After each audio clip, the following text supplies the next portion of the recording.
Hello everybody, this is Conquering History Games, and welcome back to another Stellaris Custom Civilization video. You know what it's going to be, I'm pretty sure, after yesterday's video of the bugs. We, of course, have to make their counterpart to the actual Starship troopers. So, let's go ahead and get started on that. Of course, they're just going to be just some plain old humans. Species name, we'll just call them human. Gosh, can't type. I'm typing too much lately, so my hands are getting shaky. Okay. Humans, and gee, I wonder what adjective it'll. Oh, human, what do you know? Okay, nameless. We are going to go with the Commonwealth of Man names, you know, with the aggression and whatnot. So, the Starship Troopers, for those of you who do not know, you have not heard of the movie, you have not read the book.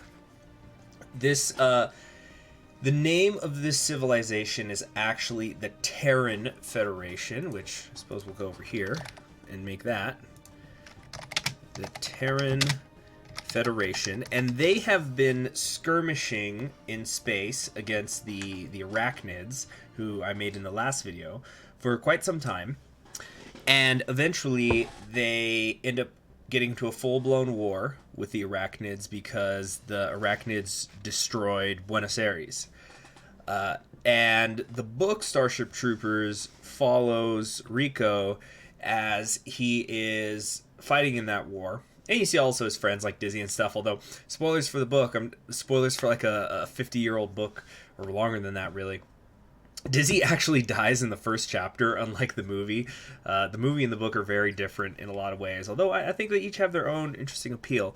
But I'll talk more about the Terran Federation as we go. But we're going to go with the ISS, and we're going to call this the... we're going to call FLT, the fleet. Yeah, let's call that the fleet. Now, as far as traits go, these are not your typical humans. You know, it's a much more militarized society, so they are going to be strong. Members of this species possess great physical strength, making them formidable fighters on the ground. I'm doing this to contrast them to the to regular humans, but also because they're going to have their battle mech suits and things like that, so that's going to increase their army damage and help with the worker output a little bit. They are also intelligent. Where's intelligent go? No, intelligence at the top. They are intelligent, highly intelligent, and enjoys faster technological progress. This is going to really contrast them to the bugs. We are going to go also with quick learners, because they sure do make mistakes in the war against the bugs, but they do learn from them pretty quick. Members of this species are quick to learn from their experiences, an additional leader experience gain of 25%, so that's pretty nice.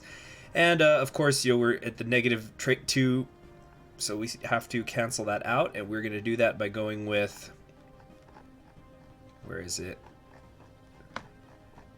Non-adaptive. They do not do well in foreign environments. The initial invasion of Klendathu definitely shows that. All right, name and class. For the Homeworld name, I'm thinking we're going to go with Terra. And for the star name, we'll just call it Sol.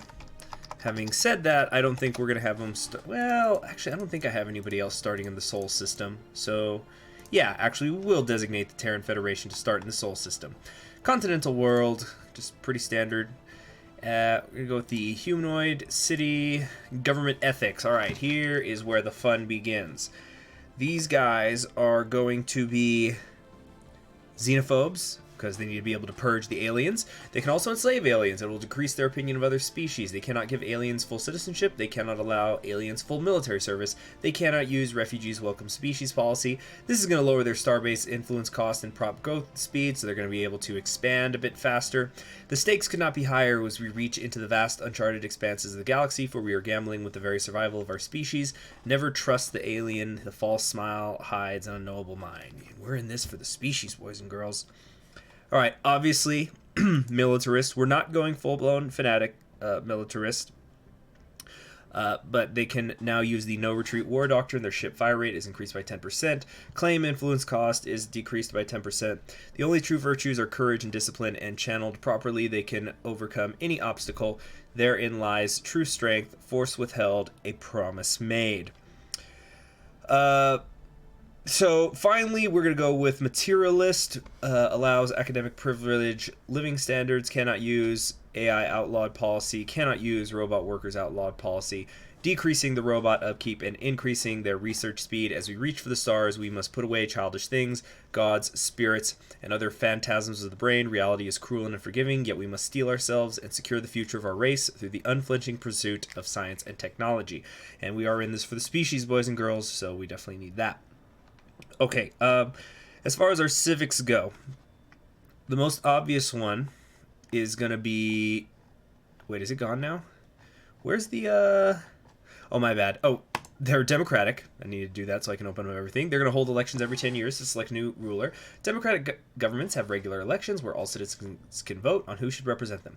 So that's, it is a democratic society, not an authoritarian one. And because we have that, we can get probably the most important part of the Terran Federation's government. Actually, speaking of that, let's drop the just Terran Federation will be fine.